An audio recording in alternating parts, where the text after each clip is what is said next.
망가진 대한민국 수리 프로젝트 수리남 고치는 데 300. 안녕하세요. 대한민국 수리센터 센터장 문희정입니다. 안녕하세요. 여러분의 시청도사 전진환입니다. 반갑습니다. 네, 안녕하세요. 여러분의 알거리 지킴이 박대영입니다. 네. 저희 수리남 애청자분들은 딱 우리 시청도사님이 제 옆에 앉아 계시면 오늘 초대 손님 있나 보다. 네. 바로 눈치를 채실 것 같아요. 네. 일단 저희가 지난주에도 초대 손님과 함께 했었는데 많은 분들이 역시 시민방송 RTV니까 이런 주제도 다뤄주는구나 이러면서 굉장히 반가워하셨어요. 맞아요. 네. 미들하고 콜라보를 했던 거죠. 네. 네. 야, 어떻게 그런 그 일이 일제시대도 아니고 그렇죠. 그죠? 네. 일본어로 반성문을 써서 제출하면은 위로금을 줄까 말까 지금 고민해보겠다 이런 얘기를 네.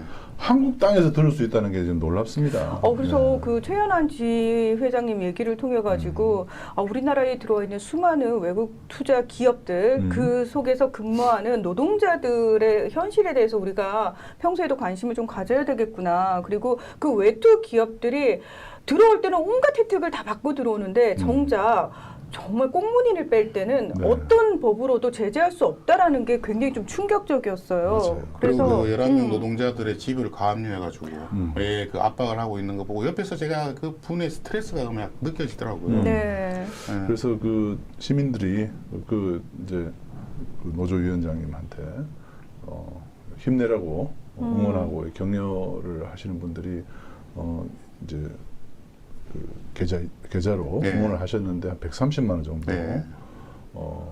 입금이 됐다고 정말 감사드린다고 전해달라고 조금 전에 오전에 연락이 왔습니다. 네.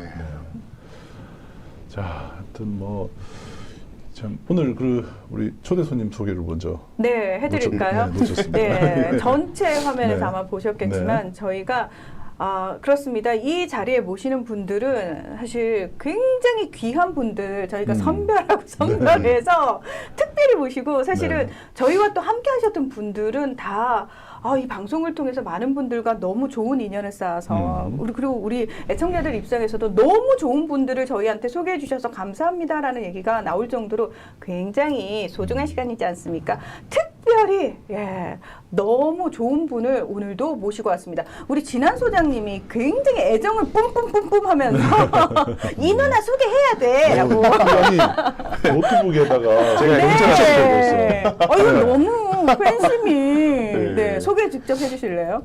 예, 제가 우리 옛날부터 이제 인연이 있었는데요.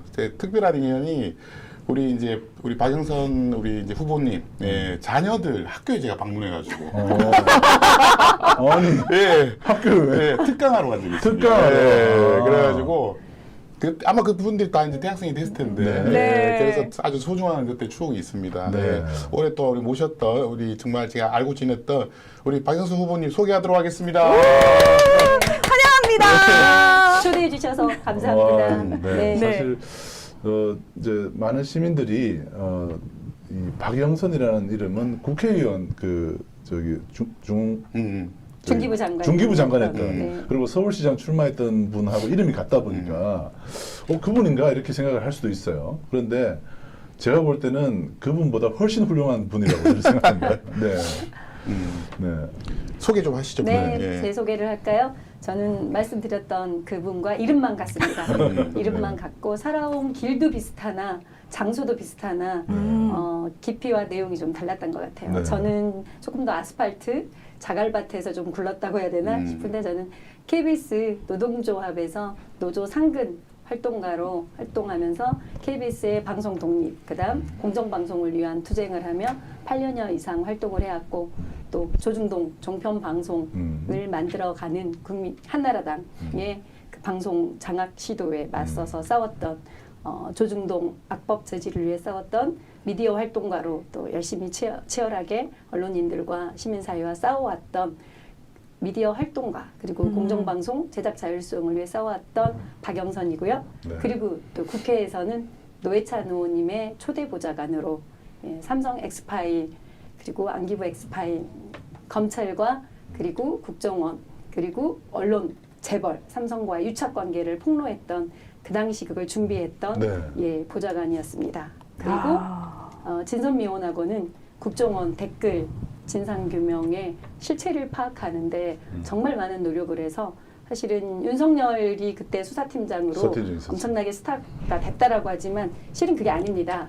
국정원이 그 국정원의 댓글 공작을 경찰과 검찰에서는 축소 수사를 하려고 했어요. 꼬리 자르기 수사를 하려고 할 때 국회에서 제가 모셨던 함께했던 의원님과 민주당이 한 팀이 돼서 새로운 증거들, 그러니까 검찰이 수사를 안 할 수밖에 없는 국정원장 지시강조 말씀들의 자료를 공개하고 폭로했고, 그리고 오늘의 유머 작은 사이트에서만 몇 명의 일탈로 글을 썼다. 그래서 꼬리 자르기 하려는 걸 아니다.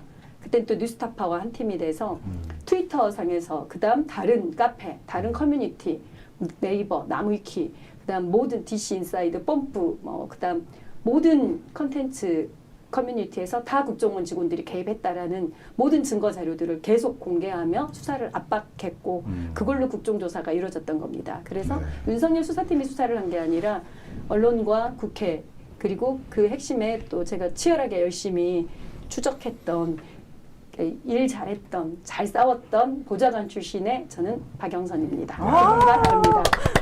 사실 국정원 와. 댓글 수사 네, 관련해서는 제가 얘기하려 했는데 본인이 얘기하시기 조금 근데 처음 얘기를 하셨어요. 네. 사실 그 뉴스타파가 당시에 국정원 그 2013년에 박근혜 박근혜 대통령 당선에 국정원이 개입했다라는 그 내용을 그 뉴스타파가 댓글 취재로 그 많은 전 세계에 많은 주목을 받았었는데 그 뒤에 그 제보자가 바로 박영선 보좌관이었습니다. 네. 이 국정원 댓글 수사에서 빠질 수 없는 사람입니다. 그 검찰이 그걸 다 할 수가 없어요. 네. 네. 그래서 이번에 출마 지금 하셨잖아요. 네. 아, 사실은 이게 핵심이에요. 네, 사실은. 이게 핵심이죠. 네. 어느 지역에 출마하시는지 좀 알려주시면 좋겠습니다. 예. 제가 파란색 목도리를 일부러 하고 왔습니다. 네. 네. 저는 이제 지역구 출마가 아니고요. 그 더불어민주연합에서 어쨌든 후보를 그 정당별로 지금 더불어민주연합으로 진행이 되고 있는데 저는 민주당의 후보로 민주당 안에서 그래도 검찰 독재에 싸우며 언론장악 저지투쟁의 전선을 치고 싸우겠다라고 해서 민주당 안에서의 선명성, 투쟁성을 위해 민주당의 후보로 저는 비례 공모에 응해서 지금은 후보입니다. 지금 그 비례대표로 192명이 신청을 했다고 하거든요. 그런데 저는 지금 얘기를 아주 잠깐만 이력을 짧게 소개하셨는데도 아니 잠깐만 이분이 왜 아직도 국회에 입성을 못하셨지라는 의구심이 들 정도로 그 누구보다 치열하게 그리고 우리가 바래왔던 언론과 관련해서 제대로 싸우는 사람 딱 이 느낌이거든요. 네. 아니 잠깐만 모셔갔어야 되는 분 아닌가요? 본인이 신청서를 내신 거죠 지금. 이 조중동 킬러로서는 와. 정말 제가 볼 때는 국내 최강입니다. 조중동 야. 킬러예요. 네. 아니 그러니까요. 그 제가 이제 12월 말까지 네. 공직에 있었어요. 그러니까 그 정부 산하 기관에 공안공사에 임원으로 가 있어서 지역구 준비는 못했고, 근데 임원으로 있을 때도 많은 분들이 민주당에 새로운 싸울 사람이 필요하다. 그래서 인재 영입으로 좀 들어가면 좋겠다라고 네. 해서 사실은 각계에 2,500명 이상이 추천을 해주시긴 했어요. 그래서 언론 12년 전에 싸웠지만 MB 정부 시절에 방송장악 저지투쟁에 가장 현장에서 열심히 잘 싸웠고 그리고 입법 정책에 대한 대안도 잘 만들어낸 그러니까 일 잘할 것 같다라고 네. 싶어서 언론계 선배님들이 많이 추천도 해주셨고 그리고 언론노조 전 위원장님들 그다음 언론 시민사회 진영에서도 많이들 추천해 주셨고 또 저랑 같이 입법 활동했던 비정규직 노동자들 그다음 경비원들 그다음 청원 경찰들 이런 공무직들 이런 분들이 엄청나게 추천을 해주셨는데 그 소리가 좀 닿지 않았던 것 같아요. 네. 제가 부족했거나 그래서 어떤 형태로든 저는 윤석열 독재 정권 빨리 끝내는데 이렇게 변방이 아니라 직접 들어가서 좀 싸우겠다 최전선에서 싸우겠다 그 각오를 가지고 제가 비례로 나가겠습니다 하고 네, 민주당의 후보로 지금 도전하고 있습니다. 네. 우리 시민들이 간절히 바라던 언론계 출신은 사실 우리 박영선 후보님과 같은 스타일의 사람을 저희가 간절히 기다리고 있었거든요. 네. 어머 시청조사님 감사해요. 너무 멋있는 분을 소개를 네, 해주셔가지고. 근데 이분이 이제 저도 한 10년 넘게 알았는데 특징이 뭐냐면 어떤 지금 일 잘한다는 얘기들 모든 후보들이 다 해요. 근데 진짜 일 잘하는 사람은 잘 없어요. 그게 일을 잘 맞아요. 시키는 사람은 있지. 아, 잘 시키거나 아니면 시키는 것도 잘 못하고 이런 사람인데 이분은 예를 들면 어떤 일을 해야 돼요. A라는 프로젝트를 해야 되기 위해서 누가 필요한지를 알아. 그래서 그 사람을 붙여. 그래서 그 일을 만들어내. 그 다음에 그거를 결국은 해내요. 오, 진짜 능력자. 그래서 사실은 이 뭐 국회에서 이제 보좌관 활동을 오래 하신 이유가 뭐냐면 의원들이 나와주지를 않습니다. 네, 맞아요. 제가 그거를 알고 있어요. 그래서 일을 너무 잘하기 때문에 그래서 이분이 아마 이제 국회에 저도 이제 국회 가서 뭐 RTV 일 때문에 여러 명을 만나보고 했잖아요. 만나보면 국회의원들이 뭘 잘 못하냐면 이 메이드 한다 그러잖아요. 일을 되게 하는 게 잘 안 돼요. 그래서 입법을 하나 하더라도 국회의원 10명 모으는데도 막 되게 힘들어하고 막 이런단 말이에요. 근데 이분 스타일은 그게 되게 어쨌든 해. 어쨌든 의원들이든 보좌관이 누구 필요하고 이 일을 추진하려면은 그 길목에 있는 사람 누가 필요하고 이거를 정확하게 알아요.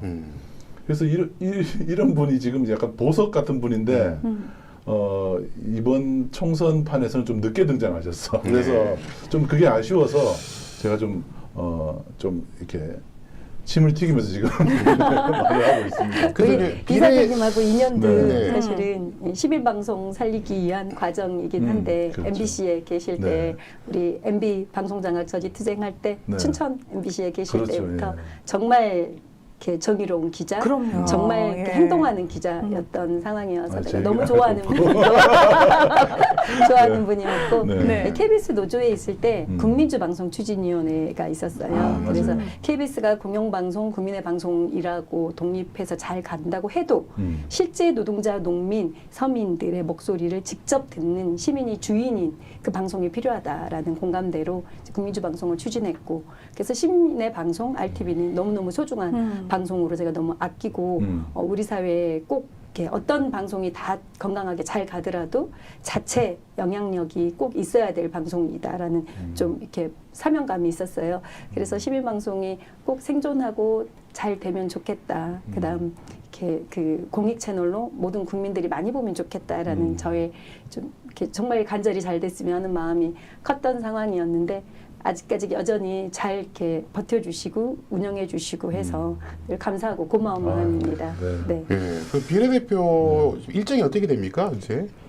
이제 저희 더불어민주연합은 이제 각 그 연합 세력들 간에 뽑는 일정을 어쨌든 뭐 삼민당과 기본소득당은 뽑았어요. 네. 그래서 용해인 후보로 뽑았고 그리고 이제 진보당도 지금 뽑는 일들을 했고 또 삼민당에서도 한창민 대표로 뽑아서 세 명이 네. 뽑아져 있고 그리고 이제 국민 후보라고 시민사회 쪽에서 네 명을 뽑는 것들을 진행을 하고 있습니다. 네. 그래서 그건 아마 뭐 국민들에게 공개해서 배틀 형태로 좀 공개가 되고 있는 공개가 될 것 같고요.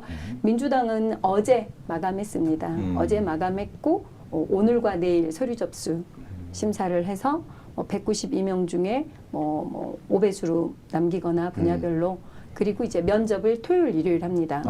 네, 토요일 일요일 면접을 하고 그리고 이제 대구 지역 당원들에게 이제 취약 지역 민주당이 후보를 이렇게 많이 못 내는 곳들은 이제 비례대표로 이렇게 보장을 해주는 형태로 이제 그 지역 균형을 맞춰주는데 이제 최고위원회의 면접 결과를 월요일 정도 보고를 하면 다음 주 주초 정도에는 민주당이 내세울 만한 비례대표 후보들을 좀 공개가 되지 않을까 확정이 되지 않을까 싶습니다. 며칠 안 남았습니다. 아유, 4, 너무 5일입니다. 중요하네요. 네. 오늘 방송이 되게 중요할 것 같아요. 그러네요. 네. 네. 근데 중요한 거는 이제 이 방송을 보시는 분들이 그러면 혹시 비례대표도 저희가 투표로 뽑을 수 있나요? 라고 기대하시는 분도 계실 것 같은데 여론조사 이번에는 같은 거 많아요. 여론조사나 투표 과정이 없다면서요. 뭐 좀 아쉽긴 하지만 네. 저는 이제 시험을 치러야 되는 수험생이기 어리기 때문에 말씀을 하기가 좋겠죠. 수험생의 입장에서는 어떤 조건이든 어떤 난이도의 문항이든 네. 잘 치러낼 저는 자신이 있습니다. 야. 그리고 부족하지만 어쨌든 제가 살아온 삶이 이후로에 살아갈 국회에 가서 싸워야 할 모습이기 때문에 제 살아온 삶이 증거하지 않을까 싶습니다. 그리고 지금 당에서 민주당에서 필요로 한 절실하게 필요로 한 후보가 어떤 후보인지 당에서도 잘 판단해 주시리라 믿고 있습니다. 예. 오늘 뭐 하여튼 여론조사 얘기를 오늘 많이 할 텐데 네. 우리 또 박영선 후보님과 같이 좀 그런 얘기들을 많이 좀 나눴으면 좋겠습니다. 예. 자, 저희가 사실 우리 이제 많은 분들이 이제 지역구 관련해서 여론조사 결과도 보시고 뭐 여기저기 여론조사 결과를 많이 보시는데 이 방송을 보고 계신 분들이 주로 관심을 가지고 보는 여론조사 결과와 우리가 흔히 레거시 미디어라고 하는 그 언론에서 보도되는 여론조사 결과가 너무나 큰 차이를 보이는 네. 부분과 관련해서 굉장히 혼란스럽거든요. 네. 그래서 이 부분을 우리가 좀 방송에서 짚어봐야 되는 것이 아닌가. 왜 이런 상황이 벌어지는지에 대해서 오늘 수리남에서 네. 조목조목 좀 짚어드리려고 하는데요. 혹시 먼저 그 자료 화면이 준비가 돼 있나요? 네. 자, 화면으로 만나보시고 본격적으로 이야기 나눠보도록 하겠습니다. 자, 그래서 지도를 다 보시면 지금 저렇게 나왔는데 여기 붉은색이 지금 국민의힘 우세 지역입니다. 붉은색이. 네. 파란색은 두 자릿수 정도 차이 나는 거군요. 오차범위를 넘어선 자리. 파란색은 이제 네, 민주당이 보라색. 앞서는 네. 8.9% 이상 민주당이 앞서는. 그러니까 오차범위 밖에서 저 앞서는 색깔이 조사. 어떻게 나오는데 보라색에 가깝게 붙이는 네, 거예요. 보라색인데. 보라색에 가까운 가깝게. 곳이 예, 좀 많이 앞서는 보라색이 오차범위를 넘어선 것들이고요. 그렇습니다. 그리고 저기 뭐 하늘색에 가까운 하늘색에 가까운 것이 오차범위 내에서 앞서는 오차범위 내에서 앞서는 거고요. 민주당이 아, 앞서는 거고. 그리고 저기 오렌지색이 국민의힘이 앞서는 오차범위 내에서 것입니다. 경화부세. 예. 그리고 두 군데는 조사가 안 됐고요. 동대문 가부하고 광진구 을. 저희 20대를 못 채웠어요 저희가. 예. 그리고 49개 조사는 중에 했는데. 예, 49개 조사는 중에 했는데 47개. 예. 조사를 했는데 발표를 할 수가 없어요. 그렇습니다. 자, 여론조사 꽃에서 발표한 그 결과를 저희가 다 같이 봤어요. 아마도 이제 이 방송 함께 하시는 분들은 저 결과가 훨씬 더 익숙하실 것 같은데 지금 다른 그 레거시 언론사들에서 보도하고 있는 내용은 저희가 본 내용하고 전혀 다른 이야기들을 하고 있죠. 예, 지금 이제 일반 레거시 이제 미디어에서는 민주당이 100석도 하기 힘들 거다. 예, 지금 이런 얘기를 하고 있어요. 아, 제가 보고 너무 충격적이라 가지고 근데 지금 이제 여론조사 꽃에서는 이제 예측하기를 170석 정도를 이제 민주당이 가져갈 것이다 이렇게 예측하고 있거든요. 네. 그래서 이 여론조사가 완전히 서로 상반되고 있어요. 정말 상반된다라는 말이 딱 맞아요. 예, 이런 경우가 잘 없어요, 사실은. 그게 조금 이제 추세적으로 좀 약보합, 뭐 아주 뭐 강력 이렇게 나오지만 정반대로 나오는 경우는 네. 잘 없거든요. 그래서 이거는 어떤 게 가짜 뉴스구나. 예, 뭔가 여론을 호도하기 위해서 지금 뭔가를 여론조사가 지금 잘못하고 있는 게 아닌가. 어느 쪽 하나는. 그렇잖아요, 지금. 그래서 우리 오늘 시청자 여러분들한테 이 여론조사라는 게 무엇인가 좀 우리가 좀 설명해 드릴 필요가 있다. 이런 생각을 좀 하고 있습니다. 아니요, 시청조사님 어느 게 가짜라고 얘기해 주시는 거 아니었어요? 네. 그건 저희가 판단해야 돼요. 아니, 예. 저도 사람이니까 이게 네. 이제 틀릴 수도 있죠, 사실. 근데 제가 우선 한 가지만 말씀드리면 우리나라가 지금 이 스마트폰으로 이제 다 바뀌었잖아요. 네. 그러니까 한 이제 4, 5년 됐어요. 그리고 여기에 뭐가 뜹니까? 번호가 떠요. 그래서 사람들이 이제 더 이상 이렇게 뭔가 이상한 또 번호로 오는 번호를 안 받아요. 안 받아요. 예. 여러분들 그게 제일 중요합니다, 일단. 옛날에는요, 이 폰 말고 일반 폰일 때는 다 받았거든요. 근데 이 폰을 보면서 이제 다 차단을 해놔요. 네. 그래가지고 한 10,000통을 걸면 보통 이제 10,000통도 아닙니다. 한 2만 통에서 3만 통 사이를 걸면 1,000명이 받아요. 그래서 응답률이 보통 3-4% 나옵니다. 그러니까 애초에 이게 불가능해요. 이 자체 이 여론조사를 알게끔 하는 게.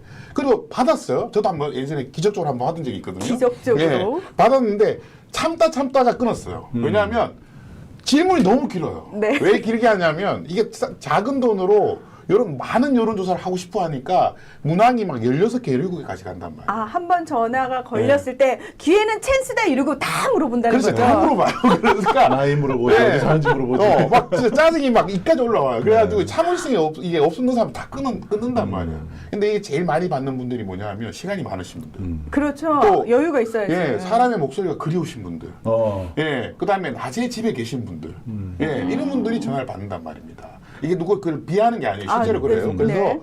이런 분들이 과표직돼 있단 말이에요. 왜냐하면 전화 자꾸 받으시니까 이런 전화 상담원이나 ARS도 그런 분들한테 자꾸 전화를 하게 된단 말이에요. 아, 예. 그런 특화된 번호요. 예, 아 이건 전화 잘 받는구나 이렇게 생각하니까 근데 그분들의 성향이 주로 진보적이겠습니까? 보수적이겠습니까? 모르겠는데. 아, 오늘 뭐 장난이 딱 맞네요. 그래서 여러분들 서울에 1000명을 돌리면 지역구가 서울에만 해도 지금 뭐 50명 가까이 뽑잖아요. 네. 그러면 한 지역구당 몇 명이에요? 왜? 20명 아닙니까? 20명. 2, 50이니 1000이니까 그러니까 한두 명만 태워도 이 여론조사가 확 바뀐단 말입니다. 네, 그러니까 이게 과거에는 1000명이라고 하면 다 정확하다고 했거든요. 그렇죠. 근데 지금 1000명으로 안 된단 말입니다. 그래서 지금 어떻게 했느냐.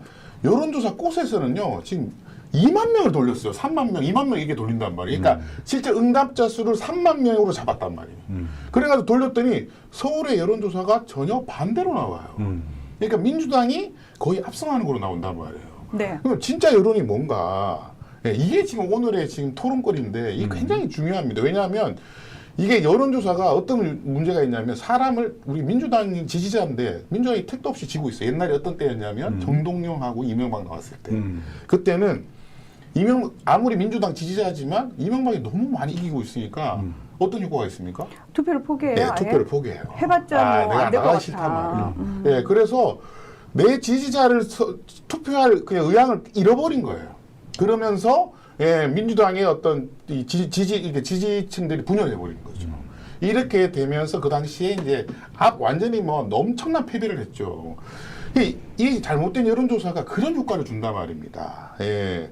그래서 우리 정치권에 많이 계셨으니까 이 여론조사에 대해서 계속 좀 고민을 하고 계실 텐데 어떤 것 같으십니까 지금? 그 여론조사가 여론조사를 하는 업체, 하려고 하는 의뢰자의 의도가 사실은 많이 들어갑니다. 네. 많이 들어가서 선거 막판 여론조사 공표 금지 전 딱 3일에서 5일간은 정말 조심해야 됩니다. 공작이 들어갑니다. 실제 저도 피해 당해봤거든요. 예. 그러니까 모 후보 측에서 네. 전혀 모르는 인터넷 매체에 돈을 주고 의뢰를 해서 정말 그 신뢰도가 없는 질문을 해놓고 이기고 있다라는 거를 공표 금지 2, 3일 전에 확 올리고 뿌려요. 근데 이거는 청탁형 여론조사이거든요. 그래서 선관위 등재는 됐지만 이거의 신뢰성 여부는 전혀 검증이 되지 않는 거여서 근데 그걸로 유권자들은 실제 투표장에 갈까 말까 망설이게 되고 내가 이 후보 찍어봤자 안 되네 하고 자포자기를 하게 돼요. 그래서 여론조사가 이렇게 정치적으로 의도를 가지고 해오는 여론조사들이 중간중간 튀는 여론조사들이 분명히고 좀 그걸 걸러내는 여론조사 바로 보기 이런 것들이 꼭 필요할 것 같고요. 그리고 여론조사는 사실은 하나하나 일주일 뭐 2, 3일 만에 이거로 보는 게 아니라 꾸준한 추이를 봐야 됩니다. 이게 이제 3개월 전, 6개월 전 어떻게 민심이 바뀌고 있는지 추이를 바로 볼 수 있는 그런 여론조사 바로 보기에 대한 것들이 충분히 좀 교육되고 훈련돼야 될 것 같습니다. 그래서 저희 사실 민주 시민들은 하도 지금 말씀하신 그 여론조사의 맹점에 대해서 여러 번 당했던 피해를 봤던 학습 효과 때문에 지금은 어떤 상황까지 갔냐면은 어디서 여론조사 결과가 나왔다. 그래서 레거시 미디어들이 여기저기서 막 인용 보도를 해요. 그러면 이제는 그 홈페이지에 들어가서 여론조사 질문, 설문 내용까지 확인을 합니다. 그리고 대답을 한 사람들의 정치적 성향, 그래서 어느 쪽이 얼마만큼 표집이 됐는지까지도 다 확인을 한단 말이에요. 근데 문제는 뭐냐면 정치 고관여층은 그 정도의 열정을 가지고 보지만 제가 봤을 때 일반적으로 그냥 분위기를 타는 사람들 있죠. 스스로 중도층이라고 하지만 저희가 봤을 때는 중도층이 아닌데 어쨌든 야 요즘 뭐가 이긴다며? 라고 얘기하시는 사람들한테는 그냥 이 여론조사가 굉장히 큰 영향력을 발휘를 하더라고요. 지금 말씀하신 그 여론조사 그 질문지를 보는 곳이 어디냐면 중앙선거관리위원회 그 여론조사 심의위원회라는 웹사이트예요. 네, 맞습니다. 그래서 이게 이제 말이 좀 길다 싶으면은 여심위 세 글자죠. 검색창에 여심위라고 치면 여자 마음 위원회 이렇게 저는 그렇게 외우는데 바로 이어지네. 바로 이어지죠. 네. 여심위라고 쳐서 딱 들어가 보시면 그 최근 여론조사의 질문지가 나와요. 네. 그 질문지를 딱 보시면은 야, 이것도 장난치네. 맞아요. 딱 보입니다. 정말 장난을 치는 네. 질문들을 하더라고요. 질문 나옵니다. 네. 질문은. 그리고 그 결과표를 보시면은 진보, 보수, 중도가 얼마나 답을 했는지가 나와요. 근데 최근에 보시면은 1000명이 있으면요. 400명에서 500명 가까이가 보수입니다. 맞습니다. 절반을 보수로 가지고 조사를 하고 있어요. 그래서 지금 나오는 여론조사는 사실상 보수층의 여론조사 결과다. 이렇게 보시면 되겠습니다. 맞습니다. 네. 근데 문제는 저희는 다 아는데요. 대다수 일반적으로 그냥 포털만 보시는 분들한테는 이런 내용이 전혀 알려지지 않았다라는 게 문제라는 거죠. 그 기사에서 보면 제목에 보면 항상 그 앞서잖아요. 네. 국힘이 막 이렇게 앞서는 거 나오는데 밑에 그 앞서는 거 여론조사 제목에 맨 밑에 보면은 응답률 몇 프로 나오거든요. 네. 3% 아니면 1%입니다. 네. 많아요, 5%입니다. 그 이제 여론조사에서 가장 정확한 게 뭐냐 하면 대선이에요. 네. 대선은 사실 여론조사에 다 맞춰요. 근데 대선에서 지금 압도적으로 저번에 틀렸던 게 뭐냐면 바로 지난 선거였습니다. 이재명, 윤석열. 그때 레거시 미디어에서 최소한 6%에서 7%, 8%까지 진다고 나왔거든요. 근데 나중에 뚜껑을 열어봤더니 0.7% 차였단 말이에요. 맞습니다. 네. 붙어 있었죠. 저는 그 여론조사 때문에 졌을 가능성도 있다고 생각해요. 왜? 예, 이재명 지지자들이 덜 나가게 될 효과가 되거든요. 그런 포기하죠. 것들이. 네. 이러면서 일단 총선은 여론조사 맞추기가 너무 어려워요. 네, 왜냐하면 이 사람들이 어떻게 표집돼 있는지 잘 모른단 말이에요. 이게 어느 동네에 있는지 살았는지 이게 직장인지 집인지 이게 헷갈린단 말입니다. 그럼에도 불구하고 그동안은 그래도 좀 이렇게 추세 같은 걸 이제 보면 이게 됐는데 지금은 추세도 모르겠어요. 전혀 반대로 나옵니다. 지금 MBC에 있는 이제 여론조사 그 패널 조사라는 게 있어요. 이건 또 뭐냐면 한 3만 명 정도한테 전화를 해가지고 나중에 패널 조사해서 받으실 거냐 이렇게 하면 그 중에 이제 이제 앞으로 이제 여러 무기로 3만 명 안에서 이제 전화를 하는 겁니다. 네. 해가지고 이분들이 이제 표심이 어떻게 변하고 있는지를 이제 보는 건데 거기에서도 지금 민주당이 10% 이상 앞서고 있는 걸로 나와요. 예. 근데 그걸 또 레거시 미디어에서는 그게 또 조작이라고 그러고 있어요. 예. 근데 네. 사실 패널 조사가 훨씬 더 정확하거든요. 추세를 보죠. 예, 추세를 다 볼 수 있거든요. 사람 마음이 어떻게 예. 움직이는 게 보이죠. 예, 그럼에도 불구하고 지금 MBC 조사를 또 문제 제기하고 있습니다. 보수 언론에서는. 예, 이게 지금 이제 사람들이 대혼란에 빠져 있는 거예요. 그래서 지금 제가 제일 걱정되는 게 뭐냐면 그 레거시 미디어를 보고 진보 언론조차도 지금 이재명 그만둬야 된다. 예, 그 다음에 공천 이렇게 하면 안 된다. 막 이러면서 계속 민주당을 패고 있어요. 그러니까 마치 민주당의 지금 공천이 엄청난 문제가 있는 것처럼 보이고 국민의힘은 상대적으로 되게 매끄러운 것처럼 이렇게 보이고 있거든요. 예. 그래서 지금 공천 지금 현재 진행되고 있는 거에 대해서는 후보들이 또 받아들이는 마음은 또 다를 것 같은데 어떠신가요? 저 같은 경우는 사실은 이제 또 언론에 대한 모니터 분석을 계속 주간 단위로 하고 있거든요. 네네. 이제 민생경제연구소에 그렇죠. 복귀해서 언론위원장을 하면서 사실은 바닥의 민심은 정확하게 지금 그 MBC에서 여론조사하고 있는 것들이 바닥 민심인 것 같다. 왜냐하면 국민들은 이미 보고 있었거든요. 그러니까 김건희 주가조작 특검법 윤석열 대통령이 거부를 했고 그리고 명품백 이슈가 다시 또 터졌잖아요. 그리고 추석 때 설날에 대통령의 대국민 담화도 하지 않고 기자회견도 하지 않고 KBS와의 거의 본인 홍보용으로 쓰면서 김건희 여사의 명품백에 대해서 또다시 그 정치적 공작이었다. 본인의 부인이 피해자인 것처럼 공작에 당한 사람처럼 박절하게 애절하게 거절하지 못했다는 형태로 변명을 했는데 그거에 국민들이 또 봤거든요. 네. 그리고 이번에 또다시 특검법 제기했는데 또 거부를 했어요. 그러니까 대통령의 가족에 관련된 내용들을 법을 거부한 거는 역대 대통령 중에 단 한 명도 없어요. 그러니까 김영삼 대통령도 아들 문제가 있었고 그리고 우리 노무현 대통령도 형님 문제가 있었고 이상득 관련해서 이제 이명박 때도 네. 형님 이슈가 있었고 네. 역대 대통령이 친인척과 가족 문제가 터졌을 때마다 다 수사를 받게 했거든요. 그래서 현직 대통령일 때 다 구속이 됐어요.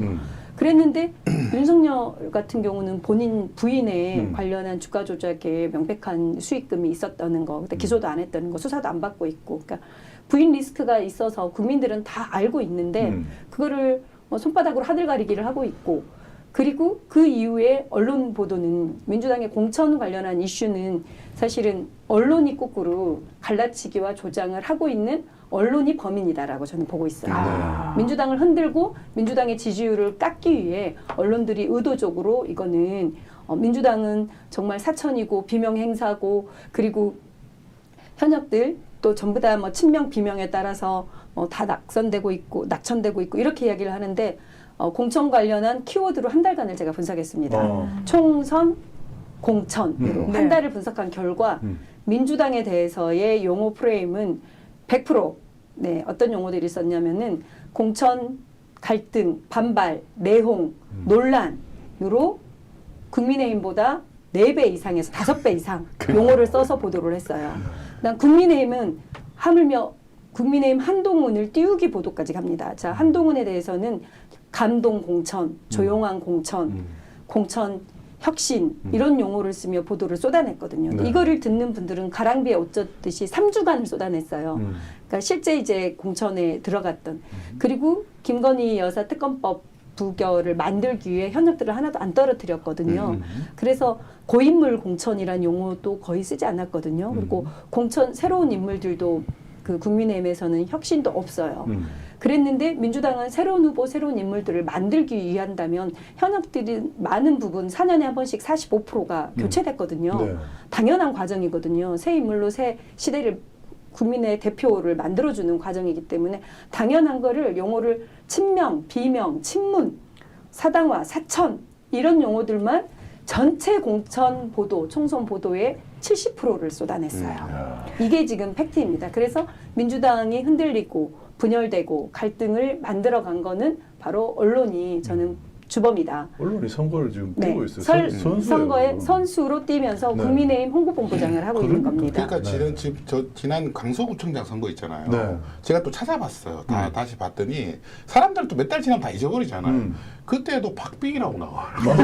여론조사가 깜짝 놀랐어요. 근데 17% 차이 17% 차이 났는데 17% 결과는 박빙이래 박빙.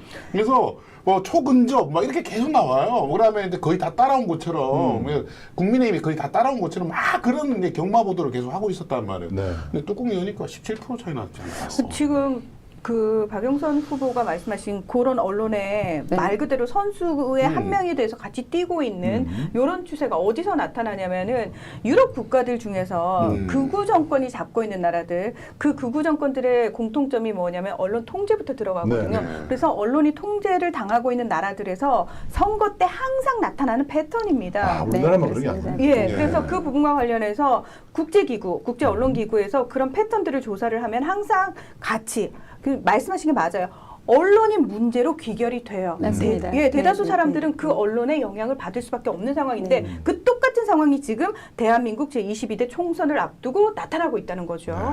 그리고 이게 또 정치권에서는 이 보도의 내용들을 사실은 본인들 유리하게 또 공격용으로 또 활용을 해요. 그렇죠. 그러니까 국민의힘에서는 민주당 문제 있어 하고 손가락질을 계속하면서 한동훈이 사천이다, 비명 행사단 용어를 쓰고 있는데 정작 그들은 자신들의 공천 과정에서는 분신한 사람까지 있는데도 언론이 거의 보도를 안 해요. 네. 그리고 민주당 안에서의 그 지금 떨어지신 분들 아니 당연히 시험을 봐서 시험에 과락을 하면 떨어지는 게 맞지 않습니까? 네. 그분들한테만 마이크를 갖다 대는 겁니다. 그래서 부담하다고. 그분들의 이야기들을 계속 반영해주고 들어주는 거죠. 근데 그거는 거꾸로 민주당 흔드는 목소리만 들어주는 거고 국민의힘에서 공천에 떨어진 사람들의 그 단식과 농성과 분신에 이르는 과정까지 이 과정은 거의 보도하지 않고 애완견처럼 입을 다물어주고 꼬리만 치고 있는 게 지금 언론의 현상입니다. 예, 그리고 이제 진보적인 언론에서도 이재명을 많이 까는 이제 칼럼들이 올라오는데 특히 이제 이 여론조사를 보고, 예, 그러니까 여론조사가 약간 왜곡돼 있는 걸 보고 다시 또 그걸 가지고 이재명 대표를 까는 거죠. 계속 비판을 하는 건데 제가 이제 들어봤더니 진보 언론에서도 이재명으로 까면, 그러니까 이렇게 비판을 하면 조회수가 많이 나온다고 그래요. 그러니까 그런 이제 효과가 있는 거예요. 그러니까 조회수 장사 때문에. 네, 그리고 그 하는 사람들 뭔가 자기가 양심적이라고 생각하는 거예요. 그렇게 보도, 그렇게 비판하는 게. 근데 정작 윤석열, 뭐 김건희 이런 분들을 비판은 별로 안 해요. 그런 분들은. 그리고 또 그게 그냥 의미가 없다고 생각하는 것 같아. 그러니까 이제 좀 더 고관여층에서 계속 민주당을 이제 비판하면서 본인들의 입지를 넓혀가는 그런 이제 전략들을 쓰고 있기 때문에 그래서 이 민주당은 참 선거 때마다 보면 굉장히 어려워요. 이게 굉장히 어렵고 이게 또 지지자 입장에서 보면 이게 도대체 어디까지를 믿어야 될지 그런 의심이 너무 많이 들고 있어요. 저는 좀 단적으로 우리 언론의 모습을 보여주는 게 좀 부끄러웠는데요. 그 법의 법명이 김건희 특검법으로 줄임말을 김건희 네. 특검법으로 하고 우리가 뭐 창현이법, 누구법 이렇게 하잖아요. 네. 이제 피해자들을 위한 거기도 하고 어쩔 때는 가해자가 있거나 범죄자가 있으면 그 범죄 혐의자의 이름으로 법들을 만드는데 김건희 특검법이라고 법안은 이렇게 발의가 되어 있고 줄임말도 그렇게 계속 써왔는데 이제 그 뭐 보도를 통해 패널이 한 이야기예요. 그걸 갖고 선거방송심의위원회에서 행정 제재를 했어요. 왜 여사를 안 붙였냐? 김건희 여사. 예, 김건희 씨, 김건희 여사 음. 이렇게 방송을 해야지라고 선거방송심의위원회 모 위원장이 그렇게 발언하고 나니까 이번에 부결됐잖아요. 네. 재부의했는데 네. 다음 날 아침 그날 밤 연합뉴스부터 법에도 없는 용어를 언론 기사 제목으로 씁니다. 김건희 여사특검법 국회 재표결 부의.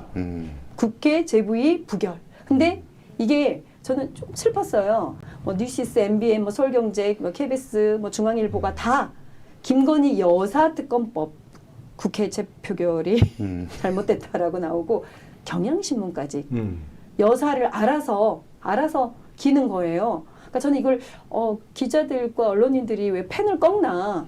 이게 행정 규제는 이게 주의 공고는 사실은 공포 정치거든요. 니네 이후로 총선 때 여사의 심기를 건드리면 안 돼. 여사라고 해줘라는 건데 이거는 언론 기자로서 사실은 법에도 없는 용어를 어떻게 여사는 기사 제목으로 씁니까? 말이 없어요. 여사란 말이 네. 법에 없어요. 근데 언론 보도 제목을 김건희 여사 특검법이라고 하는 거예요. 여사를 딱 이렇게 존중해서 넣어주고 있는 거예요. 지금 우리 언론의 실정이 이 정도로 여사 심기 경호, 대통령 심기 경호에 적극 뛰고 있다. 총선만 뛰는 게 아니라 우리 여사의 심기까지 경호에 나서고 있는 게 지금 우리 언론의 현실입니다. 사실 그때 이명박 그 정부 언론 탄압 때, 네. 이명박 정권의 언론 탄압 때 그때도 무시무시했는데요. 맞습니다. 그때보다 더 하지 않습니까? 그때는 좀 저는 달라진 점이 네. 좀 있다고 보여지는 게 이제 이명박 방통위 때는 최시중 그 방통 대구님이 계셨고 네. 형님이었죠. 이상득하고 네. 친구였고 네. 최시중이 했던 언론 장악은 그래도 절차적으로 형식은 갖췄어요. 그러니까 방송통신위원회에서 뭐 3대 2로 몰아붙여서 사장들 해고시키고 그다음 방송 프로그램 개편하고 MC들 축출해내고 그다음 제작자들 뭐 이렇게 뭐 아이스스키장으로 보내고 어디 연구소로 보내고 이렇게 다 한직으로 발령 내리고 그건 거의 패턴이 똑같죠. 네. 프로그램 없애는 네. 거랑 다 똑같은데 지금 달라진 거는 윤석열 정부의 방송 장악은 근간을 없애버립니다. TBS의 재정 구조를 아예 조례에서 지원금을 전액 삭감해버리고 YTN을 민간에 팔아버리고 그리고 KBS 수신료를 4,500억 이상의 수신료를 바로 분리징수해서 그러니까 언론인들이 생존할 수 있는 그 근간을 아예 불도저로 밀어버리는 상황이어서 MB 정부 때 방송 장악하고는 수준이 다르다. 그러니까 전두환 뭐 독재자도 하지 않았던 형태의 최첨단도 아니고요. 더 무식한 형태로 목줄이 생명줄인 그냥 재정 구조 자체를 파헤쳐 버린다는 겁니다. 근데 이거를 합의제 기구의 형식적인 절차 또한 전혀 지키지 않습니다. 이게 이유를 사실은 이게 국정조사 저는 이제 언론장악 국정조사를 반드시 하겠다라는 거를 이제 그 국회 가서 하겠다는 걸 목표로 지금 비례 도전을 했는데 이게 전부 다 위법해서 다 되돌려야 되거든요. 정상화를 네. 해야 되거든요. 다시 정상화를 하고 이 과정에 개입한 사람들은 반드시 법적 처벌을 받아야 된다고 봅니다. 맞아요. 네. 근데 문제는 MB 때 우리가 싸웠지만 MB 때 방송 장악을 했던 당사자들에게 그런 법적 책임을 지지 않게 했어요. 그게 저희의 실책이었던 것 같습니다. 그러니까 교훈이 없는 거예요, 역사적으로. 이렇게 몰아붙이고 무법하게 위법하게 언론인들과 언론사들을 탄압을 해도 그거로 처벌받는 게 아니라 최시중 방통위원장이 구속된 거는 뇌물수수 횡령이었거든요. 뇌물수수죄로 갔지 언론 탄압으로 간 게 아닙니다. 그래서 저는 이번 윤석열 정부가 했던 무도한 이동관 저희가 탄핵했잖아요. 네. 그다음 특수통 형님 김홍일이 와서 YTN 매각에 그 합의제 기구이지만 합의가 아닌 그냥 어떤 모 부처의 장관이 뭐 하나 없애듯이 이렇게 없애버렸는데 이거에 대해서 그다음에 수신료의 분리징수고지에 대한 결정 그리고 우리 인사에 대한 판단 각 사장들에 대해서 그리고 압수수색을 수없이 반복하고 있는 것들에 대해서는 반드시 이 책임을 묻고 기록하고 그리고 대안을 만들어야 된다라고 싶습니다. 그러니까요. 그러니까 네. 다른 게 재정 구조를 바로 친다는 겁니다. 그 이제 선거 기간이기 때문에 이제 이동관 이제 위원장 탄핵을 안 시켰고 이제 본인 스스로가 탄핵 하루 전에 그만뒀죠. 맞아, 하루 전에 예, 그렇습니다. 예. 네. 그다음에 제가 이제 이거 딱 중요한 얘기인데 이번 정부들은 이 보면 법에 있는 것을 처벌 조항이 없는 건 안 지켜요. 잘. 그리고 그냥 그걸 다 무시해 버립니다. 이게 합의제 기구를 운영을 안 해버리고 야당 몫의 위원들 안 뽑아 버립니다. 그렇죠. 예, 그러면서 지금 방심이도 그렇고 방통위도 그렇고 자기들 마음대로 지금 하고 있거든요. 그러니까 이번에도 이유진 그 이제 방심위원이 이제 복귀가 됐는데, 김유진. 예, 김유진 김유진. 예. 근데 이제 복귀를 어떻게 할지 모르겠어요. 왜냐면 두 명 다 뽑아버렸거든요. 아하. 그 둘 중에 한 명 그만둬야 되는데 자리를 아예 채워버렸어요 지금. 네. 그래가지고 세 명이 생긴 거예요 지금. 네. 두 명밖에 없는데 그 어떻게 해야 될지 그것도 어떻게 해야 됩니까 그런 것도? 사실은 이게 지금 다 직권남용이 켜켜이 쌓이고 있는 거거든요. 네. 불법 그렇죠. 행위들이 켜켜이 쌓이고 있는데 이에 대해 그 뭐 국민권익이나 다른 기관에 수사 의뢰하고 해도 조사 요구를 해도 아예 안 하고 있는 거잖아요. 저희도 엄청 많이 했습니다. 네, 네. 이 방송에서. 네. 예. 아예 뭐 진행을 조사를 안 하고 있는 상황이어서 어디서부터 어떻게 대한민국을 망가뜨리고 있는 건지 도대체 가늠이 안 될 만큼 총체적으로 지금 모든 곳이 다 문제인 상황인 거죠. 예, 그래서 이제 다시 돌아오면 이 지금 지지율 이 지지율에 대해서 지금 도대체 이제 시민들은 민주당이 지고 있는 거 아니냐 이런 것들 저한테도 이제 물어보신 분들이 많아요. 불안해하고 계시단 말이에요. 네. 예. 아니 이렇게 나라를 망가뜨렸는데 여당이 이긴다? 저는 이거 상상도 못하는 일이거든요. 지금 여러분들 가보시면 알겠지만 이제 물가가 너무 많이 올라가지고 예, 사과가 지금 3개 10,000원이란 말이에요. 예, 지금 귤도 엄청 올랐거든요. 제가 이제 시장을 매일 가보는데 지금 시장 물가가 지금 들썩들썩하고 있단 말입니다. 그 전 세계적으로 보면 두 가지 때문에 항상 정부는 망하게 돼 있습니다. 첫 번째가 세금이고요. 세금을 너무 과하게 이제 하거나 두 번째 물가예요. 예, 이 물가를 못 잡으면 그 어떤 정부든 다 무너지게 돼 있는데 지금 물가가 3% 넘게 계속 지금 오르고 있단 말이에요. 매달. 예, 이렇게 돼서 왜 이거 근데 지금 윤석열 대통령 전국 다니면서 돈 퍼주겠다고 지금 약속한 게 지금 800조가 넘는다는 거 아닙니까? 예, 이렇게 지금 이런 짓을 하고 있는데 이게 지금 여당에서 승리한다. 있을 수 없는 일이죠. 우리나라에서 한 번도 그런 선거를 해본 적이 없어요, 사실은. 네, 그래서 우리 유시민 작가께서 이런 수치에서는 여당이 한 번도 이겨본 적이 없다. 이제 그런 얘기를 하는 걸 보면 저는 안도하고 있지만 여론조사가 너무 안 좋게 나오니까 점점 불안한 거예요, 이제. 그러니까 민심을 정말 거꾸로 어떤 의미에서는 희망사항을 여론조사 결과로 지금 떠받치고 있는 느낌이 아닌가라는 생각이 들 정도로. 근데 이것과 관련해가지고 저희가 사실 걱정하고 있는 부분이 그거잖아요. 아니, 사실 밑바닥 민심은 지금 굉장히 정권 심판론 쪽으로 흐르고 있는데 여론조사 결과는 전혀 정반대로 나오게 되고 이것들이 계속해서 언론을 통해서 타게 되면은 혹여라도 이것이 또다시 민심에 영향을 주는 건 아닐까라는 걱정을 하시는 분들도 많다는 거죠. 그래서 지금 여론조사 꽃에서 나오는 여론조사는 지금 레거시 미디어에서 보도를 안 해주잖아요. 그렇죠. 예. 인용 보도를 안 합니다. 안 하더라고요. 이런 방구도 안 해요. 네. 예, 그래서 왜냐하면 샘플은 제일 많거든요. 돈도 제일 많이 들이고 있어요. 3억 넘게 지금 쓰고 있거든요. 근데도 아무도 얘기 안 해요. 그래서 저도 그 이제 여론조사 꽃 이제 자세히 보고 있는데 이번에 지금 이 어느 여론조사가 맞을지 굉장히 흥미진진하거든요. 만약에 여론조사 꽃이 맞는다고 결론이 나면 이게 진짜 여론조사에 대한 법을 만들어야 될 것 같아요. 이게 너무 왜곡이 심하고 이걸로 지금 장난을 치고 있단 말이에요. 예. 실제로 제가 여론조사 업체를 한번 취재한 적이 있어요. 보수 쪽 여론조사 업체인데 보통 언론사들이 이제 여론조사 업체를 설립하는 경우가 많아요. 네. 네. 그 한번 가봤는데 그 대표랑 얘기를 했어요. 제가 이제 그 여론조사 그 언론사 신생 언론사 대표인 것처럼 위장을 해가지고 뭐 물어봤어요. 이것저것 물어봤어요. 우리 대표님이 이번에는 윤석열 당선돼야 된다고 꼭 당부를 하시는데 여론조사 결과가 좀 높게 나와야 된다. 그렇게 해줄 수 있느냐라고 부탁을 해봤는데 이렇게 해줄 수 있다는 거예요. 그 대표적인 게 질문지를 조금만 말을 바꾸면 올라간다는 거예요. 그 얘기를 하더라고요. 네. 네, 그러니까 질문지하고 샘플을 조금만 손을 보면은 수치가 이게 바뀌게 된다는 거예요. 네. 맞아요. 근데 반면에 오늘 꼭 한번 또 우리 박영선 후보님하고 같이 짚어야 될 게 민주당 소속이시지만 지금 조국 혁신당이 지금 이제 막 엄청나게 뜨고 있단 말이에요.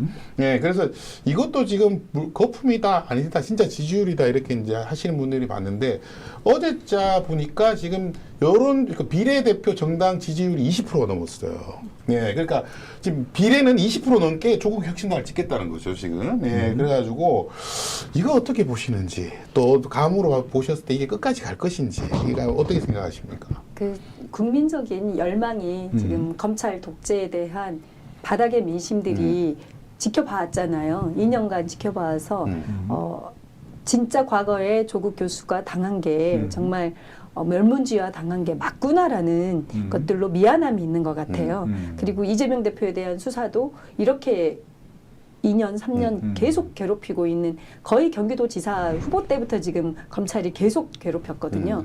그러니까 평생을 검찰이 이렇게 권력이 사적으로 활용되고 있구나. 검찰 권력이 결국은 누군가의 정적을 없애고 그리고 이 시대에 그래도 좀 개혁적인 사람들을 제거하는 용도로 쓰였다라는 것들이 바닥 민심으로 지금 거꾸로 역작용으로 보이는 거 아닌가. 네. 근데 민주당에 지금 뭐 180명 의원들이 있었지만 과거 조국 교수님이 그렇게 당할 때 옆에 서거나 손을 잡거나 그리고 함께 검찰 개혁에 목소리를 내거나를 좀 안 했다라는 것들이 좀 판단이 있는 것 같고요. 네.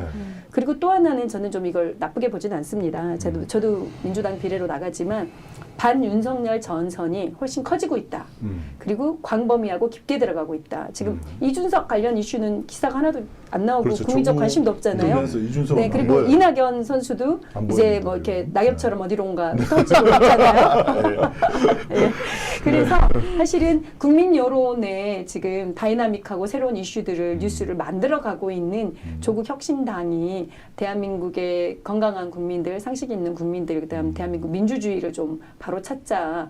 검찰의 이 폭거 독재, 그다음 민생 위기, 그다음 국가 안보 위기, 경제 위기 실정을 낳는 윤석열 정권에 반하는 세력들이 많이 나타나고 그들이 많은 이슈를 만들어내는 것들이 저는 대한민국 미래를 위해서 나쁘지 않다. 그래서 결국은 반윤석열 전선, 윤석열 정권 심판에 대한 전선이 넓어지고 있기 때문에 저는 이 분위기가 2, 3주 정도는 충분히 갈 수 있다고 보고 다만 투표장에 들어갔을 때 이제 민주당은 사실은 집권을 해본 정당 아닙니까? 네. 제3정당이 늘 있었습니다. 문국현의 정당도 있었고 그리고 우리가 봐왔던 뭐 과거의 역사는 박찬종도 있었고 그리고 이인재도 있었고 그리고 안철수 바람이 가장 뭐 10년 전의 분위기였고 근데 그 3정당은 정당으로서의 선명성, 투쟁성이 있는 역할을 하지만 결국은 집권을 하는 과정에 있어서는 이제 민주당의 민주, 민생, 평화, 인권의 민주당의 정당으로 결국은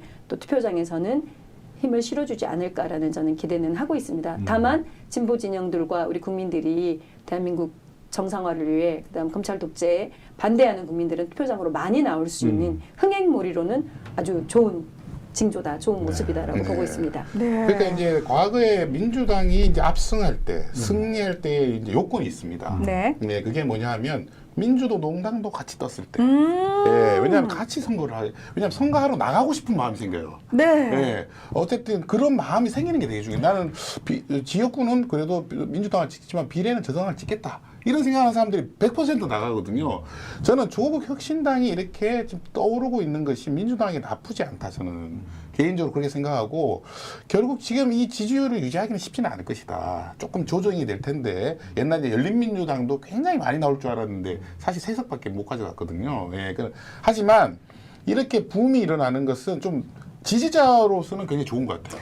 좀 흥미가 있는 것 같아요. 지금. 이게 사실은 아까 그 흥행 뭐 말씀하셨습니다만 내가 투표를 해서 세상을 바꿀 수 있고 우리 사회를 바꿀 수 있어라는 희망을 꿈꾸면 사람들이 투표장으로 나오고 사실은 그 희망을 꿈꾸게끔 해주는 것들이 기성 정당뿐만 아니라 새로운 바람을 좀 몰고 올 정당의 역할이기도 하거든요. 근데 저는 오늘 사실 우리 박영선 후보님 모신다고 했을 때 아, 우리 후보님 본인 홍보를 그냥 하기 위해서 나오는 건가라는 의구심을 들었는데 제가 그 생각했던 거에 대해서 사과를 드리면서 오늘 저희 방송을 굉장히 품격 있게 만들어주고 계세요. 왜냐하면 워낙 오랫동안 또 언론 운동을 하셨기 맞아요. 때문에 정확하게 말씀을 해주시고 그래서 지금 보시는 분들 중에서 나 박영선 후보한테 어떻게든 뭔가 도움이 되고 싶어라고 해서 후원금을 혹시 보내신다면 밑에 보이는 후원 계좌는 저희 시민방송 RTV 수리남의 후원 계좌라는 거 혹시 개인적으로 따로 아닙니다. 후원을 저는 개인적으로 후보가 돼도 후원을 받지 않을 생각이고요. 오, 저는 이제 꿈수저 장학금 네. 제 홍보물에도 제 후원 계좌는 안 했고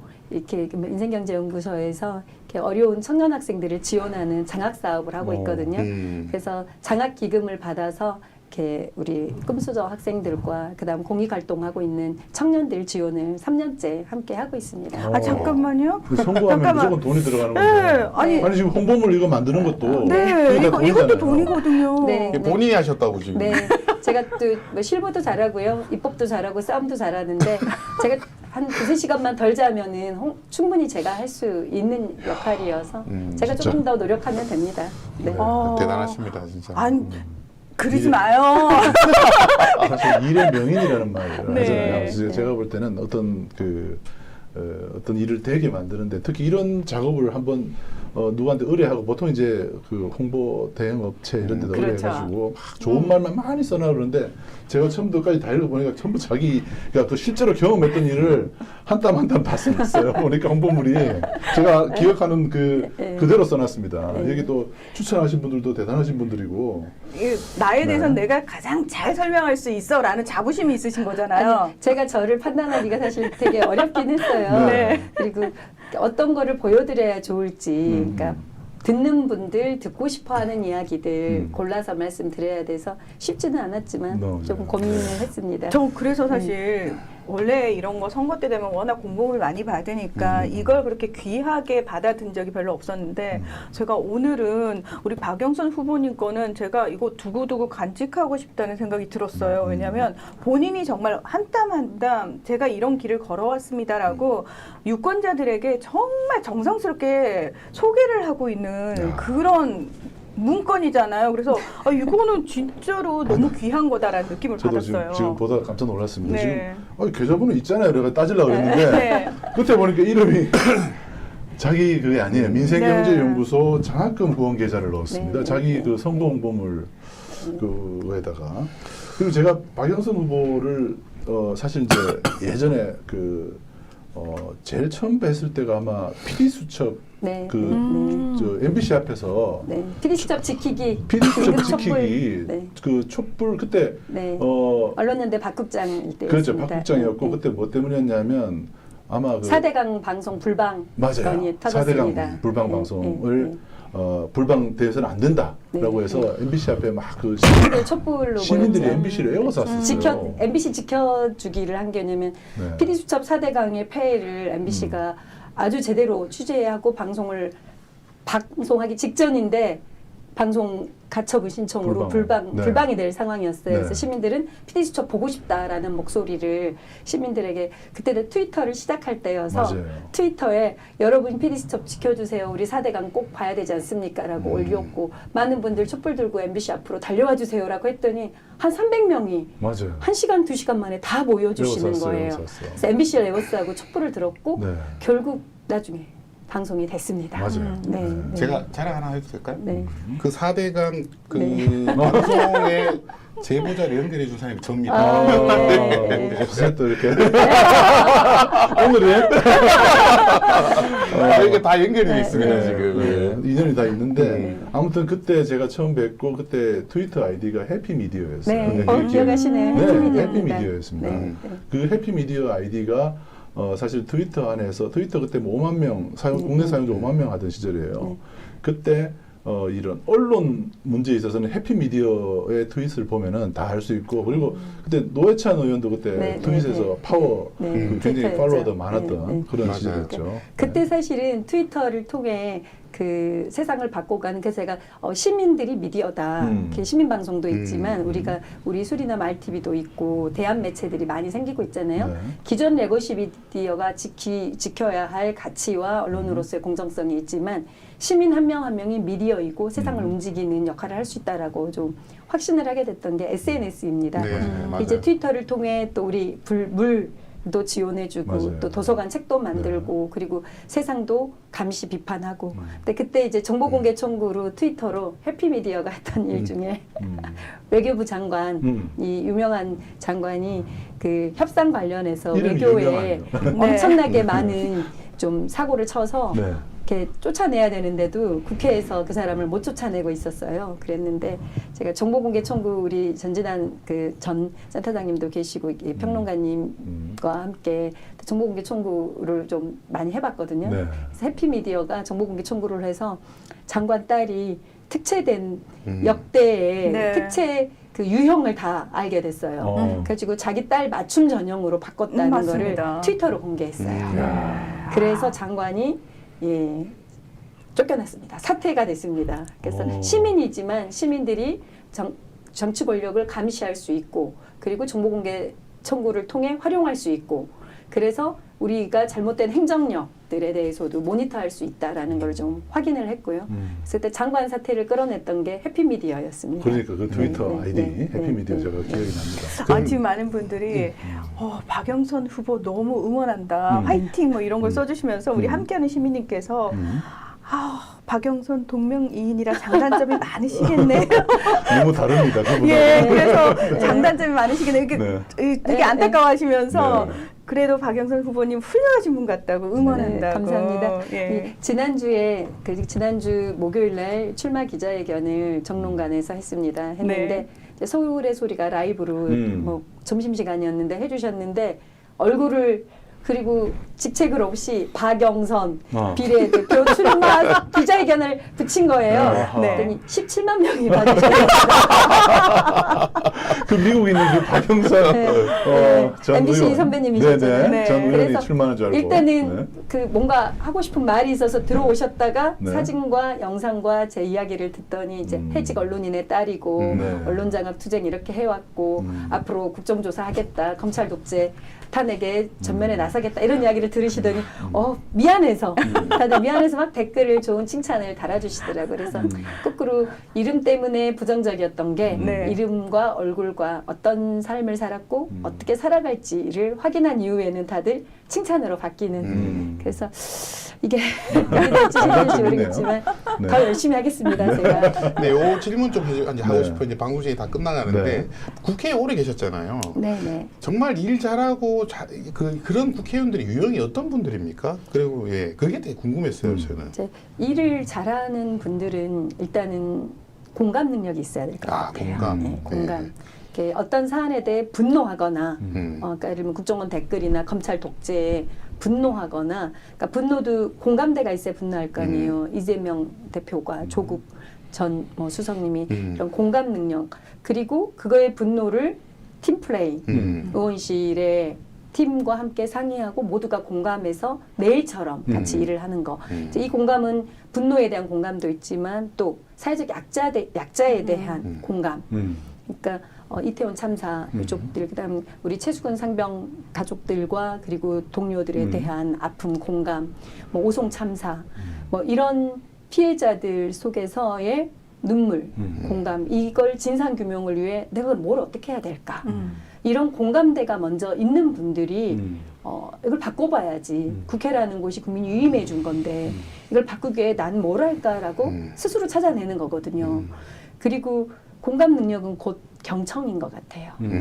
잘 듣고 잘 눈 맞추고 국민 속에서 어떤 걸 아파하고 어떤 걸 해결해야 될지를 좀 국민들 속에 내려서 천착하고 있는 분들이 공감도 하고 그리고 본인들이 할 일을 찾아내서 움직이는 거죠. 입법부가 해야 될 일이 권력감시 비판도 있지만 예산에 대한 정책 결정권, 그다음 국정조사권, 그리고 법을 통해 세상을 바꿔갈 수 있는 크나큰 권한이 있거든요. 이 권한을 이제 국민을 위해 쓸 수 있는 그 역할을 제대로 하는 분들은 일단은 공감과 경청. 아, 좋은 말입니다.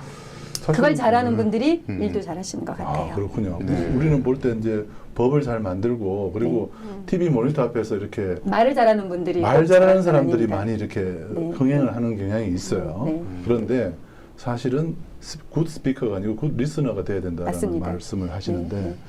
참 내일이 여성의 날이잖아요. 네. 3월 네. 8일이. 그냥 고 노회찬 의원이 항상 3월 8일마다 여성 당직자들한테 장미를 한 송이씩 주셨던 그런 전통을 갖고 계셨거든요. 맞습니다. 네, 그때도 그랬습니다. 네, 네. 네. 2005년부터 시작하셨고요. 2004년에 첫 국회의원으로 들어오셨을 때는 이제 6월부터 시작했기 때문에 38 여성의 날이 지나고 들어오셨고 2005년 3월 8일이 되던 날부터 본인이 처음 시작은 100송이 정도로 시작한 것 같았어요. 근데 매해 계속 늘려서 청소 노동자들, 그다음 여성 정치적 리더들, 그다음 여성 시민사회 단체 활동가들까지 동료 여성들에게는 모두 장미꽃을 보냈죠. 그러니까 빵과 장미, 여성의 참정권을 요구했던 여성 인권 신장의 시작인 거거든요. 3월 8일이. 그래서 내일 3월 8일 날은 사실은 전 세계 여성 노동자들의 목소리, 그리고 여성의 정치 참여에 대한 의지, 그다음 우리가 또 노동시장에서의 여성의 차별 임금들이 아직도 대한민국에서도 존재를 하고 있거든요. 네. 그래서 우리 사회의 또 반인 거잖아요. 우리 사회의 반이고 모두이기도 한 이 여성들과 함께하는 날 하루 정도는 꼭 생각하는 날이 되기를 좀 저도 기원해 봅니다. 네. 그래서 이제 노회찬 의원님이 참 공감능력이 좋으셨던 것 같아요. 예, 그러니까 생각해보면 또 남의 얘기를 잘 들으셨고, 누구도 말하기 어려운 얘기들을 본인이 하셨고, 그래서 정치적으로 참 많은 탄압도 받으셨죠. 근데 그 밑에서 이렇게 좋은 정치를 배우셨는데, 국회 가서 정말 좋은 역할을 좀 해주셨으면 좋겠습니다. 예. 네. 네. 저도 뭐 4년간 같이 노회찬 의원과 뭐 동지로 활동했던 그 4년이 정치가 가야 할 길이 어디인가를 배웠던 것 같아요. 그리고 거기서 배웠던 이제 인권과 평화, 그다음 민생의 의제들, 그다음 거대 권력에는 절대 굴하지 않고 내가 의원직을 잃든 말든 국민 알 권리를 위해서는 당당하게 나아 싸웠던 그 모습들 속에서 저도 그렇게 배워왔고, 그리고 저는 이제 민주당에서 뭐 12년 넘게 민주당의 또 활동가로 민주당의 입법 노동자 입법 보좌관으로 살아오면서 그 2004년 8년에 했던 진보 정당이었던 민주노동당의 가치가 전부 다 민주당화가 됐어요. 그래서 민주당이 추진하고 있는 모든 정책들은 10년 전 민주노동당들이 당론으로 채택했던 것들이 이제 민주당의 당론이 다 됐거든요. 그러니까 뭐 공수처에 대한 것들도 민주노동당 시절에 만들었던 거였고, 그리고 우리 사회 인권 의제들도 다 마찬가지입니다. 그래서 민주당 안에서의 건강한 그리고 진보적인 정책과 이슈들, 인권의 의제들, 기본권 확장에 대한 문제들, 그리고 거대 권력에 있어서는 절대 물러섬 없이 잘 싸워낼 수 있는 사람, 그리고 조중동과 그리고 언론, 기득권 언론들과의 싸움에서도 뭐 물러서지 않고 할 말 하는 그런 정치인이 되려고 저는 노력하겠습니다. 두 분은 사실 우리 박영선 후보님하고 꽤 오랫동안 인연을 맺어오셨고 저는 오늘 처음 뵀잖아요. 그리고 처음 뵙군요. 예, 네. 처음 뵙고 네. 사실은 그 전까지는 잘 모르던 분이었는데 오늘 얘기를 들으면서 무슨 생각이 들었냐면요. 항상 약자들 편에 서시고 항상 그 얘기를 듣고 항상 일을 하셨던 분이잖아요. 그래서 살짝 상처도 좀 많으시고 약간 힘든 부분도 많지 않았을까라는 생각이 들었는데 웃는 얼굴을 어떻게 이런 외모를 간직할 수가 있지? 그래서 약간 의구심이 들었거든요. 왜냐하면 사람들의 이야기를 듣는다는 게 마음을 내어주는 일이라 힘든 일이잖아요. 근데 그 과정에서 어떻게 이렇게 웃음을 잃지 않으실 수 있었는지 비결이 있으시면 저희한테 살짝. 글쎄요, 저는 그 가족으로부터 많이 치유를 받고 있어요. 그러니까 가족들과 이렇게 아이가 셋이거든요. 아니 아이 일도 셋만. 하시면서 아이 셋까지. 네, 네, 대단하시죠. 네. 그래서 그 조금 바쁘게 살아요. 그러니까 노는 것도 열심히, 일도 열심히.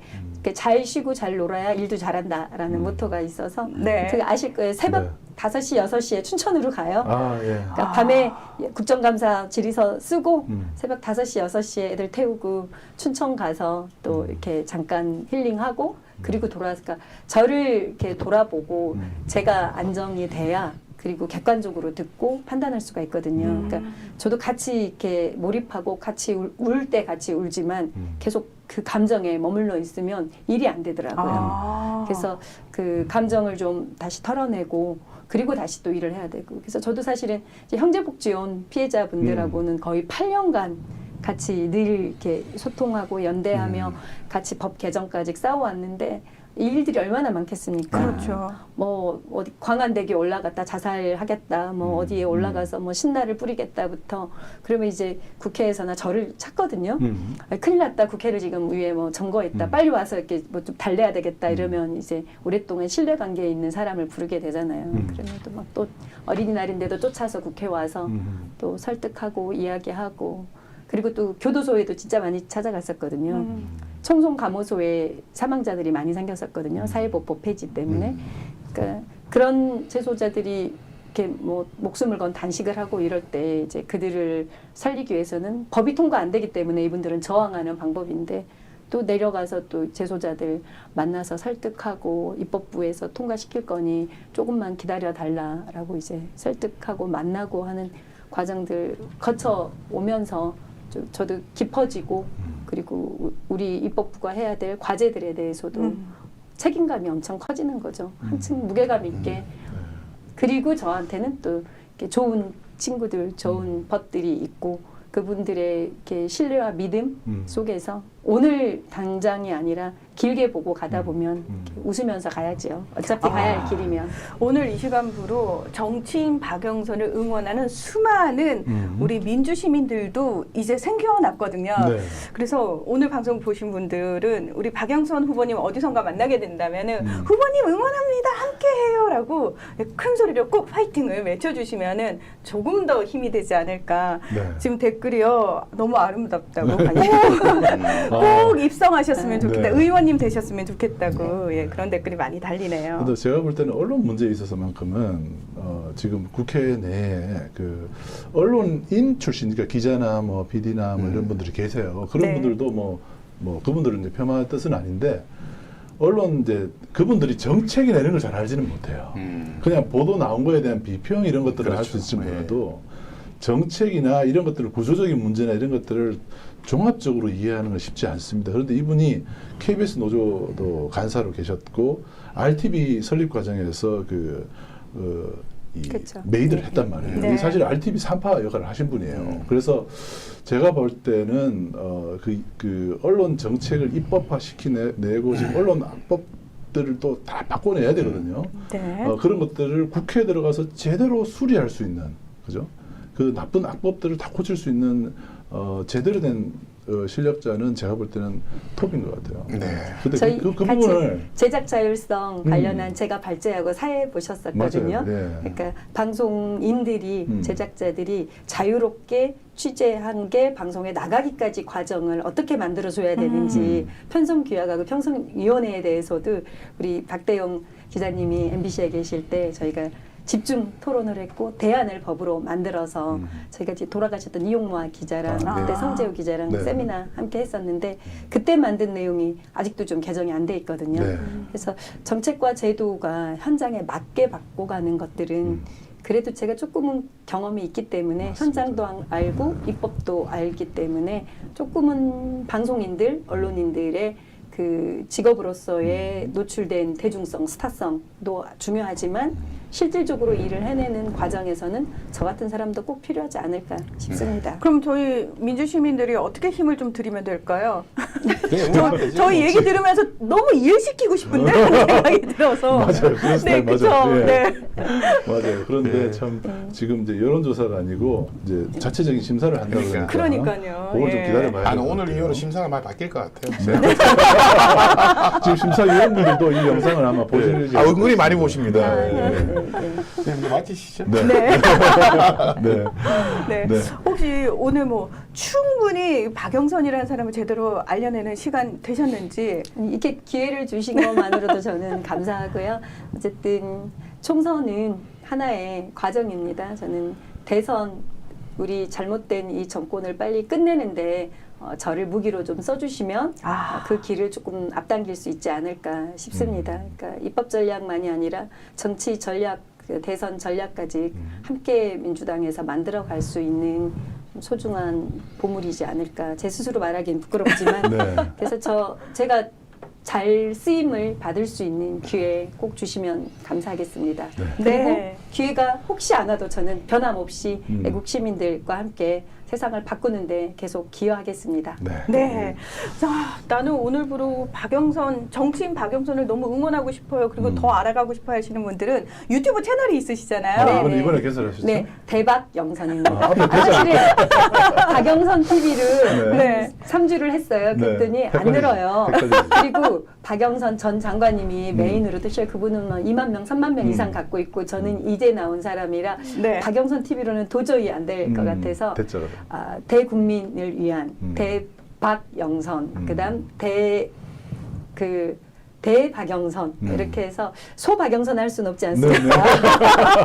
그래서 대박영선 네. TV 채널을 만들었습니다. 네. 거기에 지금 말씀드린 많은 언론 보도 모니터 문제들 차곡차곡 좀 보도 모니터의 결과들도 나와 있고요. 정치적으로 제가 하고 싶은 소신 그리고 발언들도 잘 있습니다. 주시면 대박영선 TV로 소통하겠습니다. 네. 고맙습니다. 자, 대박 영선 TV 지금 구독자 4,320명이라고 하는데 과연 수리남 출연 이후에 얼마까지 늘어날지 잠깐 여기서 우리 수리남의 영향력 나타나는 거 아니에요? 이 순간. 기대하고 있겠습니다. 평사에도 나오고 있습니다. 네. 자, 여러분, 예, 10,000명 채워드리고 싶습니다. 네. 꼭 대박 영선 TV 구독해 주시고요. 더불어서 아직 RTV 유튜브 채널 구독 안 하신 분들, 나 다 했겠지라고 생각하시는데 안 하신 분들 꽤 많으시거든요. 네. 저희 RTV 유튜브 채널도 구독해 주시고요. 자, 그리고 꼭 중요한 안내를 하나 해드려야 되는데, 저희가 김대중 대통령 다큐멘터리 영화와 관련해가지고 수리남에서 방송을 하면서 꼭 공동체 상영 함께 영화를 보고 이야기를 나누는 시간 마련하겠습니다라고 약속을 드렸었어요. 그 약속 시간이 잡혔습니다. 3월 15일입니다. 3월 네. 15일 오후 7시 KTNG 상상마당 홍대에 보면 상상마당이라고 많이 보셨을 거예요. 거기 지하 4층에 상상마당 시네마 70명 선착순 모집인데 벌써 45명이죠. 네, 지금 몇 명 안 남았습니다. 인기가 많아요, 보니까. 네. 이게 왜냐하면 이미 상영을 했잖아요. 네. 네. 그런데 이제 소문이 잘 난 거야. 음. 입소문이 잘 났어요. 이게 꼭 봐라 이런 얘기들이 많은 거예요. 그러니까 시민들이 지난번에 우리 이태원 참사 다큐멘터리 때보다도 속도가 더 빨라요 지금. 네. 게시하자마자 지금 신청자가 몰리고 있는데 70명 선착순이니까요. 오늘 보시는 분들 혹시 길이의 김대중 못 보신 분들은 야 이번에 투표를 어떤 마음으로 해야 되겠다는 걸 한번 생각하시게 될 것 같아요. 어떤 네. 후보를 내가 찍어야 되겠다. 저는 봤지만 또 보고 싶은 소위 N차 관람을 꼭 해야 되는 영화라고 저는 그 정도로? 생각하거든요. 네. 네. 그래서 신청은 저희 유튜브 RTV 채널 커뮤니티로 들어오시면은 구글 폼으로 들어가실 수 있으니까 네. 70명 너무 아쉽지만 빨리 서둘러 주셔야지 함께 볼 수 있을 것 같습니다. 혹시 그날 그 영화를 보고 나서 다 같이 이야기하는 시간도 그렇습니다. 있습니다. 예, 네. 있습니다. 네. 그래서 저희와 함께 또 좋은 영화 보고 좋은 이야기 서로 같은 생각을 하는 사람들이 모여서 영화 보면서 이야기하면 또 그 사이에서 에너지가 발생을 하거든요. 네. 그 좋은 에너지로 많은 우리 총선 승리를 위해서 애쓰시는 분들에게 또 힘을 전달해 드릴 수 있는 시간 될 것 같습니다. 자, 저희 수리남 오늘 여기서 마무리를 해야 되는데요. 네. 우리 박영선 후보님은 나중에 배지 단 모습으로 꼭 만나고 싶고요. 끝까지 네. 저희가 응원하겠습니다. 네. 자, 오늘도 함께 해주신 많은 분들 고맙습니다. 저희는 다음 주 목요일 오후 5시에 다시 찾아뵙도록 하겠습니다. 함께 해주셔서 고맙습니다. 고맙습니다. 고맙습니다. 감사합니다.